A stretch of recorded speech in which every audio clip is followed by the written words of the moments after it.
कराची के इलाके कोरंगी में रात गए डाकुओं के हाथों शहरी का कत्ल। सीसीटीवी सामने आ गई। शहरी ने मोटरसाइकिल पर फरार होते डाकू को दबोच लिया था।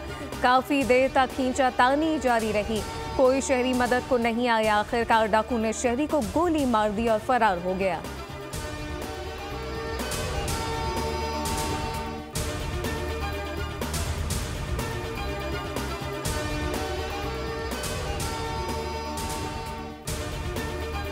ट्रंप की बैनुल-अक़वामी फौजदारी अदालत पर पाबंदियां। पहला शिकार बरतानवी निशात पाकिस्तानी करीम खान होंगे।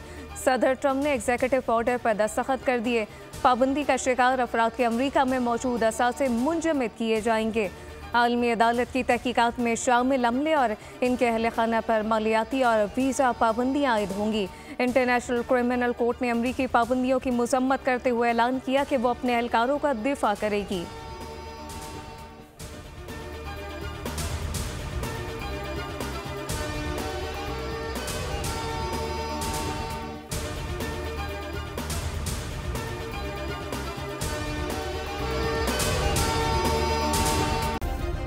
सब्सक्राइब करें और बेल दबाएं ताकि कोई खबर रह न जाए।